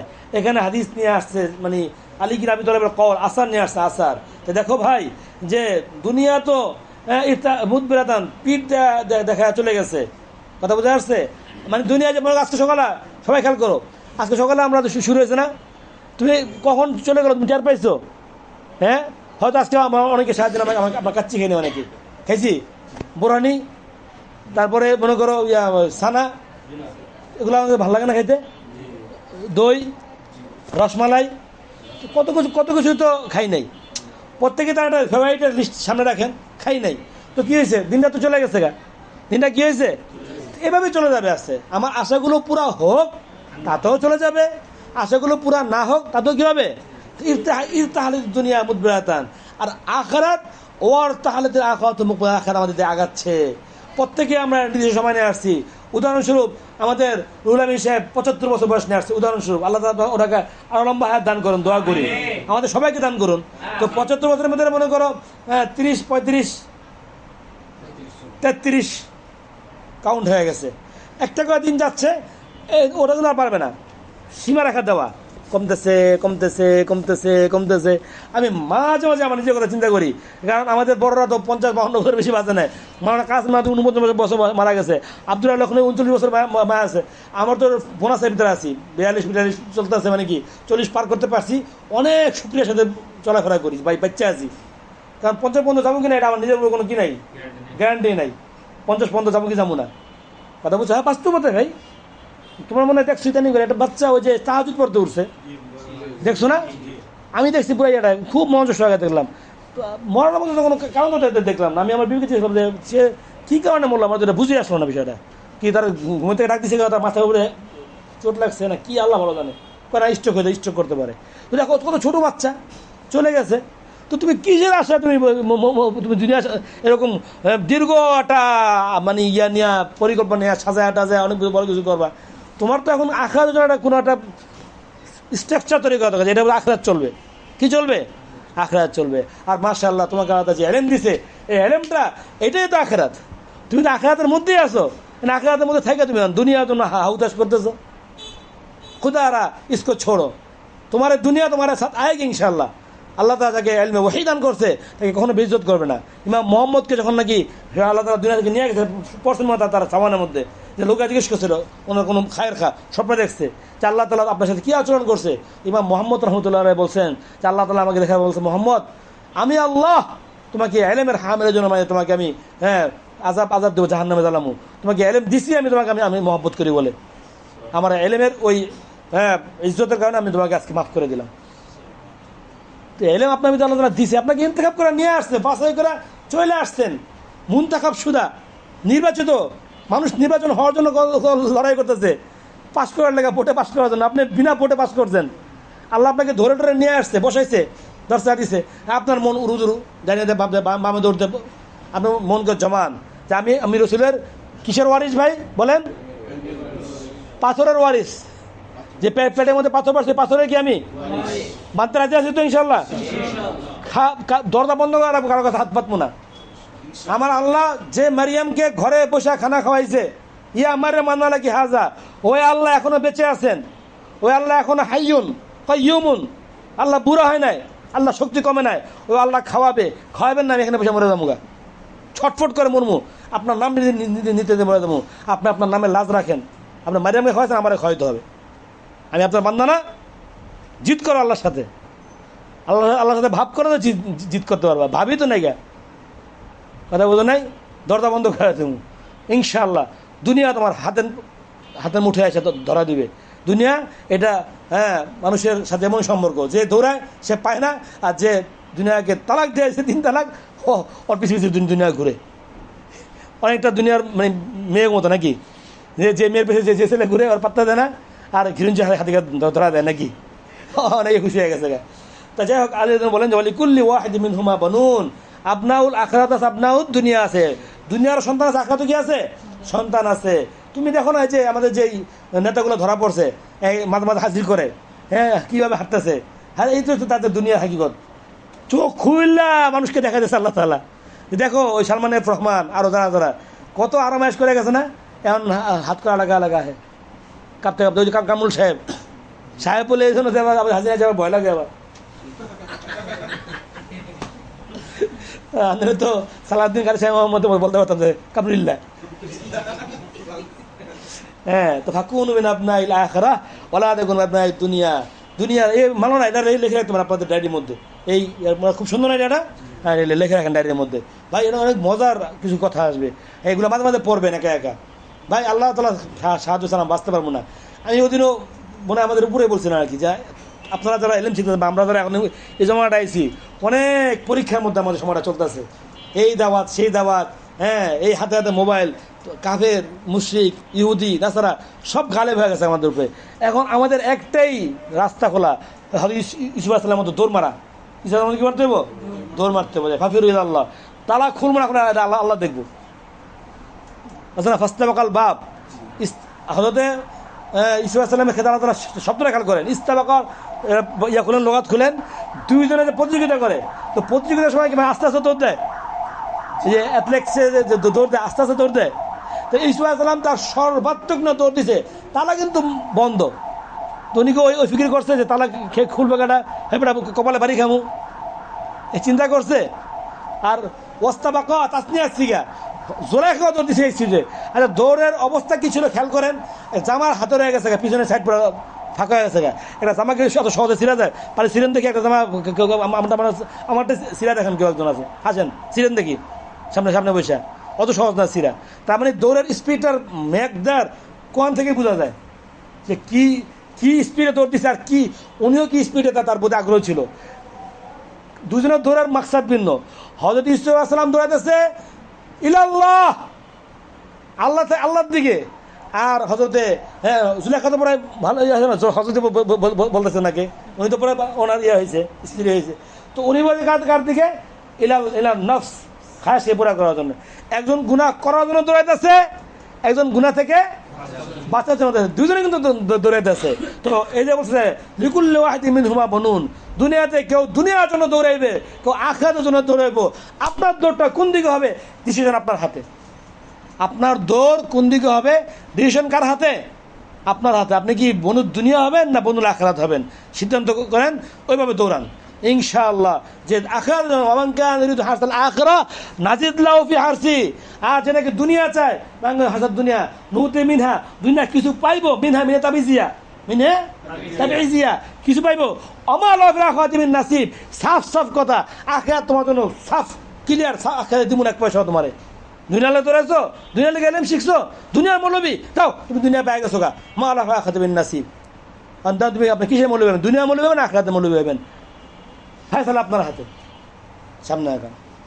وبه قال حدثني فضل بن القاسم قال اخبر يحيى عن سفيان قال حدثني ابي عن منذر عن ربيع بن حسين عن عبد الله رضي الله عنه قال خط النبي صلى الله عليه وسلم وخط خطا في الوسط خارجا منه وخط خططا بصغار الى هذه الذي في الوسط من جانبه الذي في الوسط فقال هذا الانسان وهذا اجله محيط به او قد احاط به وهذه الذي هو خارج عمله وهو هذه الخطط صغار الاعراض فان اخطاه هذا نهشه هذا وإن أخطأ هذا نهشه هذا.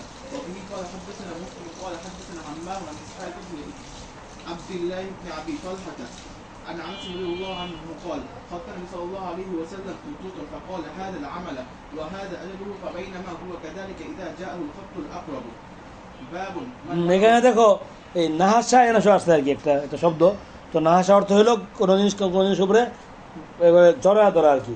অর্থাৎ দুনিয়াতে আপনার যদি আশাগুলো পুরাও হয়, মানে এখানে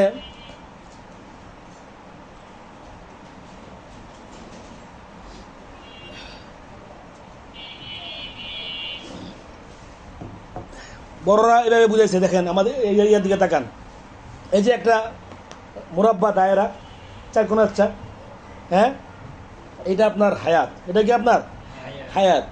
এই হায়াতের এই জায়গাটা আপনি দাঁড়ায় আছেন, ধীরে ধীরে আগাচ্ছেন। আর এই যে আল্লাহ দাগাইছে, দাগা কিছু কিছু এই সামনে থেকে দিচ্ছে একটা লম্বা দাগ, এখানে লেখছে হলো আমাল। এই আপনার আশাটা এই জায়গায় আসছে, মানে আপনার হায়াতেরও কি পরে। তাহলে এখন বলেন এই হায়াত থেকে এই আশাগুলো পুরো করা সম্ভব? আল্লাহ বলেছে যে সাল্লাল্লাহু আলাইহি সাল্লাম একবার একটা কি করছেন, দাগাইছেন কিছু হত্যান মুরাব্বানে, 4 কোণা 4 দাগ দাগাইছে, হত্যান বিল ওয়াসতি মাঝখানে কিছু দাগাইছে, আর খাওয়ার যেমন একটা দাগাইছে সামনের দিকে বাইরে। আর বাইরেটা হলো কি আমাদের আমাল, আর ভিতরেগুলো কি আমাদের জিন্দগি, এটা আজাল, এটা কি আজাল। এখানে দাঁড়ায় আছে কি মানুষ, ইনসান, সে আজাল আজাল আজাল আজাল আজাল আজাল আজাল পার হচ্ছে প্রতিদিন, সময় সময়। সকাল হচ্ছে হায়াত শেষ আমার, সকাল কালকে সকাল হবে আবার হায়াত শেষ, আজাল আজাল আজাল। আশা তো রয়ে গেছে অনেক, যেন জীবন ফুরিয়ে যাবে, আশা শেষ হবে না। মানুষের আছে না ধরেন অনেকে বানাইছে, গান বানাইছে, মানুষ আশা শেষ হবে না, আশা কি হবে না। এই জন্য ওই একবার তাস্তাকিন নামক একজন ব্যক্তি আর কি, সম্ভবত উনি, ওনার বয়স হচ্ছে 99 বছর। বয়স কত? 99 বছর। হ্যাঁ, উনি কি করছে, ওই ফুরাত নদীর তীরে একটা জমিন 200 বছরের জন্য লিজ দিচ্ছে। কয়শো বছরের জন্য? 200 বছরের জন্য। বয়স কত? আর সামনে আর কয়শো বছর লিজ দিছে। তো ওই সময় যে বুজুর্গ ছিল সম্ভবত সুফিয়ান সৌরি বা সুফিয়ান মনে নাই গা, নফাতুল আরবে গিয়ে ঘটনা আছে, তোমরা হয়তো অনেকে পড়ে থাকবা, নফাতুল আরব পড়ছো? হ্যাঁ, তো ওই শুরু থেকে আছে আর কি। তো উনি এসে ওনার মুড়ি ধরছে, ভাই খুশখবর আপ শুরু, সুসংবাদ নাও, আন্না আন্না আন্না আজরাইল কদমাত, আজরাইল কি হয়েছে, মরে গেছে গা। সবাইকে কি হবে এই কথা, আজরাইল যদি নাই মরতো তাহলে হয়তো 300 বছরে জানে লিজ নিত। ওর কাছে নিশ্চয়ই কি আছে, খবর আসছে যে আজরাইল কি হয়েছে, মারা গেছে। তো আমাদের অনেকে ধারণা এরকমই আর কি। কয়েকদিন আগে একটা জিনিস ভাইরাল হয়েছে আমাদের বাংলাদেশের মধ্যে, এই এক পাওনাদারের কাছ থেকে মানে 5 লাখ না 10 লাখ টাকা পায়। তো তার 2 ছেলে আছে, ছেলেদেরকে গিয়া লিখিত টাকাটা নিয়ে আসতো, কিন্তু ওই লোক অ্যাম্বুলেন্সে করে ওই যে ইয়াটা লাগায় হাতের মধ্যে স্যান্ডাল লাগায়, সে ওই টাকা নিতে আসছে। দেখছো না তোমার মধ্যে, দেখে থাকবে ভিডিওটা। হ্যাঁ, ওই লোক টাকা নিতে আসছে। তো সাংবাদিক তারা প্রশ্ন করছে যে আপনি এইভাবে অ্যাম্বুলেন্সে করে স্যালাইন লাগানো অবস্থায় আপনার ইয়াতে হাসপাতাল থেকে তুমি আপনি একদিন ছুটি নিয়ে কয় ভাই টাকা পয়সা মামলা তো, ওরা পোলাপান বুঝে না বুঝে। হ্যাঁ, জিনিসটা আমি বুঝে নিলে আমার ই লাগে, শেষে ছোট্ট করে কয়। আর তাছাড়া বুঝুন তো টাকার ভিতরে অনেক সুস্থতা লুকিয়ে আছে। আমার দিলের সুস্থতা কোথায় লুকিয়ে আছে? টাকার মধ্যে লুকিয়ে আছে। তো এটা আপনার দুনিয়া, কথা বুঝছো? হ্যাঁ, সামনে আগাও।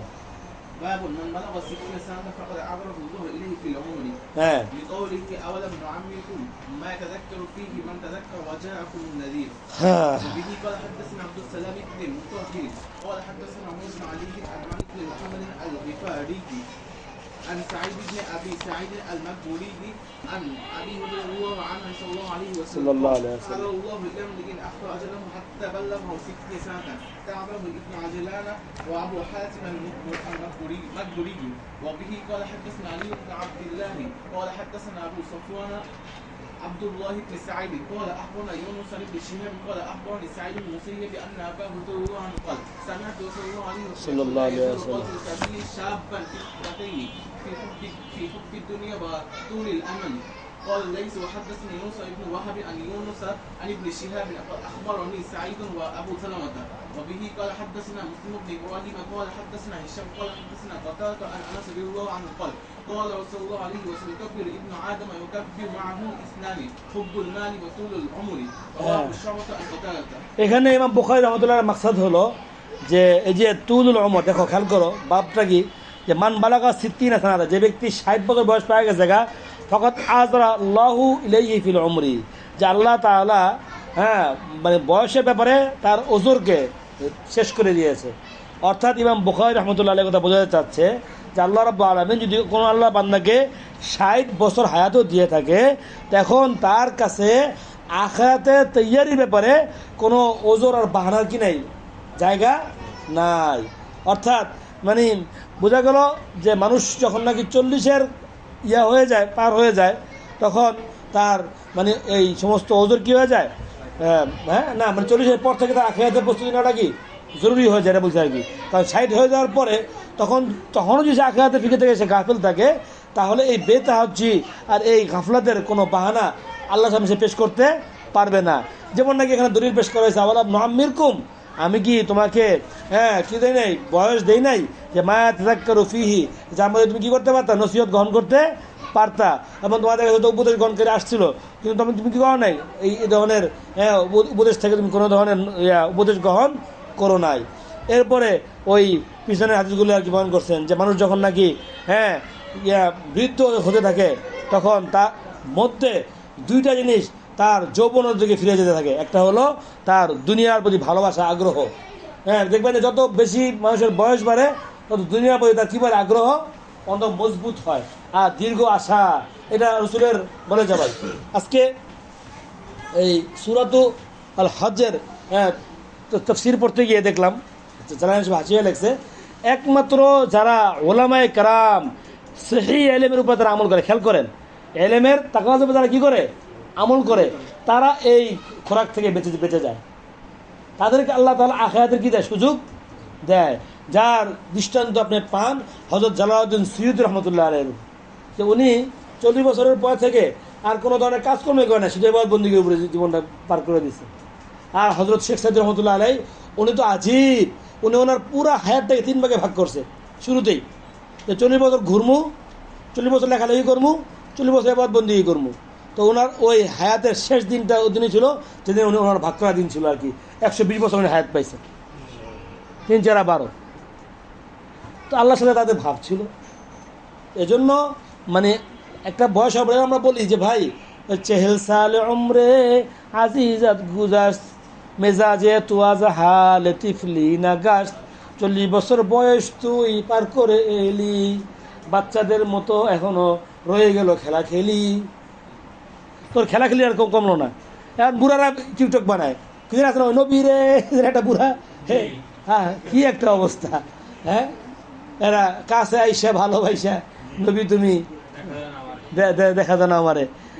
বেড়াতে দেখলাম যে নিজস্ব বাড়ি আছে, ওই লোকের নিজস্ব কি আছে, বাড়ি আছে, দোকান আছে, তার দুনিয়ার কোনো কিছু কম দেয় না। ওই যে হব্বুত দুনিয়া মহব্বত বেড়ে গেছে গা, বাচ্চা কাচ্চা বিয়ে দিয়ে দিছে, ছেলে মেয়ে বিয়ে দিয়ে দিছে। আল্লাহ তাকে সুস্থ রাখছে, তা উচিত ছিল সুস্থতা থেকে তার ফায়দা উঠানো। আল্লাহ তাকে মাল দিছে, তো মাল থেকে ফায়দা উঠানো।